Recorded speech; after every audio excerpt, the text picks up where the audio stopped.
Hi hello welcome to Rao's and films.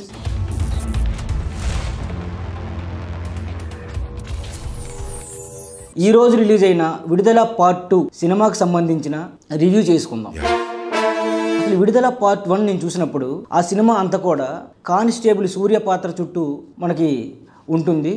అందులోనే part 2కి వచ్చేసరికి మాత్రం విజయ్ సేతుపతి క్యారెక్టర్ చుట్టూ మాత్రమే సినిమా అంతా కూడా మనం నడిచినట్టుగా ఉంటుంది. సినిమా బేసికల్గా 1970-80 దశకంలో జరిగిన అప్పుడు ఎక్కువగా ఉద్యమాలు ఉండేవి కదా మనకి. ఈ నక్సల్ భరీ ఉద్యమాలు, ఇటు పోలీసు వ్యవస్థకును ఇటు ఉద్యమకారులకు మధ్య జరుగుతున్న పోరాటం అన్నిటికీ మించి ఒక పెట్టుబడిదారులకు, ఒక రాజకీయ నాయకులకి వాళ్ళ ఆదేశాల మేరకు ఇటు ఉద్యమకారులు ఇటు పోలీసులు మధ్య జరిగే ఈ వార్ నేపథ్యంలో తీసుకున్న కథాంశంగా మనం ఈ సినిమాని చెప్పొచ్చు.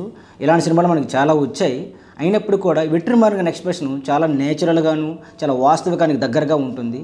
ముఖ్యంగా అణగారిన వర్గాల కోసం పోరాడిన ఉద్యమకారులు అప్పట్లో ఎక్కడో సిటీలకి ఊరికి చాలా దూరంగా ఉన్న మన్యంలో బతికిన కొంతమంది అణగారిన వర్గాల కోసం వాళ్ళ ఆస్తులను కొల్లగొట్టి వాళ్ళ మానప్రాణాలను కొల్లగొట్టే ఒక భూస్వాములని, ఒక పెట్టుబడిదారుల్ని, వాళ్ళ మీద ఉద్యమాలు చేసే నాయకుడిగా మనకి విజయ్ సేతుపతి క్యారెక్టర్ ఉంటుంది. విజయ్ సేతుపతి క్యారెక్టర్ మాత్రం ఈ సినిమాకి వచ్చేసరికి 4-5 షేడ్స్ ఉంటాయి.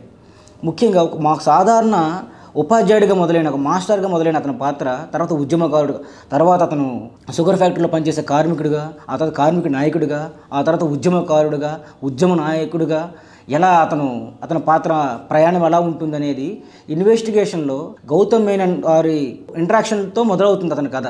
ఆ తర్వాత చివరికి అదే ఇంటరాగేషన్ ప్రాసెస్లోనే అతనికి ఒక ఫేక్ ఎన్కౌంటర్ సినిమా ముగుస్తుంది. అది యాక్చువల్గా ఈ సినిమా కథ.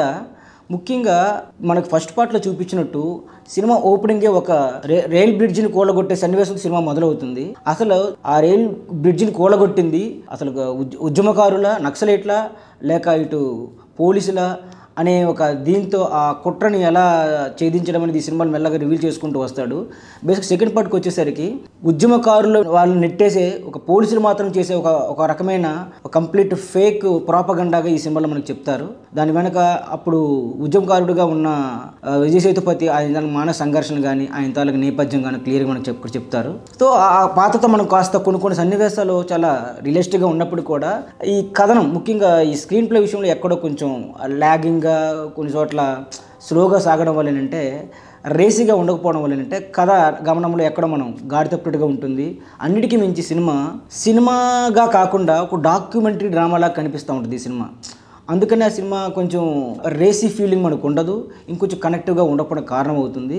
ఇంకోటి అంటే పార్ట్ 1 చాలా చక్కగా కథనం అంతా ఉంటుంది. పార్ట్ 2కి వచ్చేసరికి మాత్రమే ఈ డ్రాగింగ్ అంతా ఉంటుంది.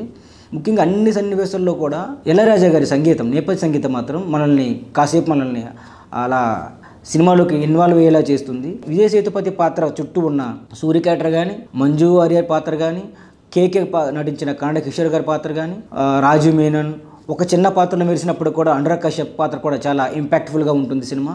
ఓవరాల్గా చూసేసరికి పార్ట్ 1 అంతగా ఉండదు. బేసికల్గా ఫస్ట్ హాఫ్ కొంతవరకు బాగానే ఉన్నప్పుడు కూడా సెకండ్ హాఫ్కి వచ్చేసరికి కాస్త స్లోగా ఉంటుందని చెప్పాలి. ఇది ఈ సినిమాకి సంబంధించిన రివ్యూ. మీకేమనిపించిందో కూడా మీ కామెంట్ సెక్షన్లో మీ రివ్యూ కూడా షేర్ చేసుకోండి. Like, share, subscribe Rao's and films. Thank you.